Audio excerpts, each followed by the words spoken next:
Maßstäbe. An dieses Spiel kann man auch ohne das Spiel. Das ist schon ein separates Spiel und das ist jetzt das krasse Gadget.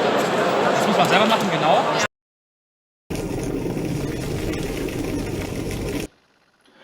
Hello, Common and Peers. Today, again a trip in the more philosophical areas of miniature wargaming.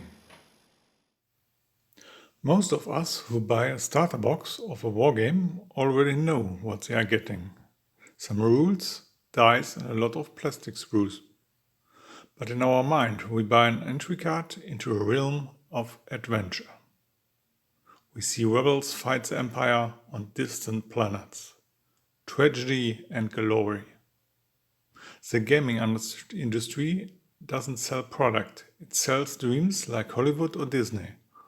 Or if we change our point of view a bit, they sell us tools to enhance our dreams. But what do we really need? What is the core of this hobby? Miniatures? Not really. We are ourselves the core of the hobby. Our curiosity and our imagination. A certain artistic talent and a good spatial perception are also very helpful.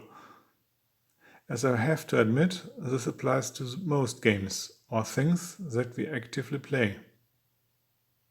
To get from the core to the hobby itself, you need 3 additional things: conflict as topic, rules, and tools for visualization.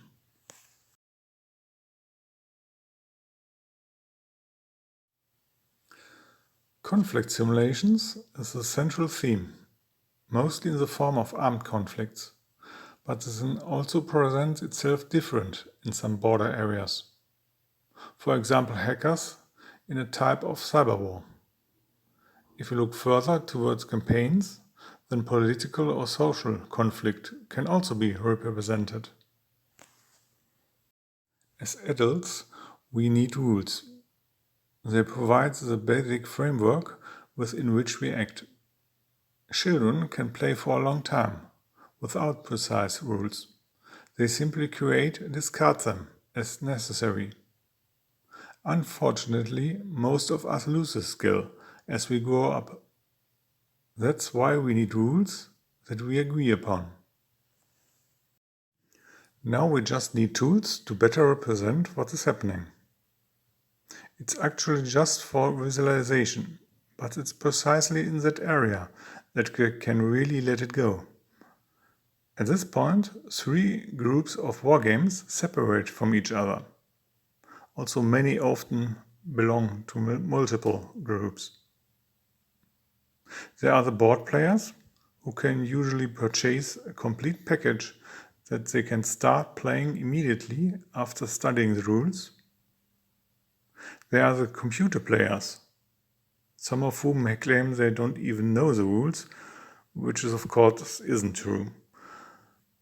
And there are miniature wargamers, who decide to invest a little more effort and time into the game. Why? By moving freely on the field without precise move rules, like in chess, you acquire greater freedom that you can use. Above all, you can change scenarios more quickly and thus significantly change the gameplay. And what about miniatures? They are now the focus of interest, or you could say the focus of our gaming industry. That's because, besides the rules, they are the only part that can be sold to us. In addition, they offer a very decorative visual value. The need for rules is limited, but figures or other accessories provide a constant stimulus for consumption. But figures are also used in board games, and at the beginning of their miniature wargaming career, some peoples may have plundered board games for figures to be sent into battle. It must also be said that the boundary between the 3 groups of wargames is also not consistent. There are miniature wargames that are played with grids. Computer-based board games already exist, and the first step towards computer-added miniature wargaming has been taken. The old Warhammer world was burnt down as miniature wargame, but evolved anew as computer game. But what does all this tell us? For me, it's about putting more focus on the players again. We tend to forget ourselves and get distracted by new additions or beautiful new figures. Realistic terrain and beautiful painted figures are eye candy, but they are also just optional tools. Minimum requirements in this area only deter new players or even prevent them from interacting. We only play with painted figures. This is a high standard that isn't really necessary. Nice to have, but not necessary.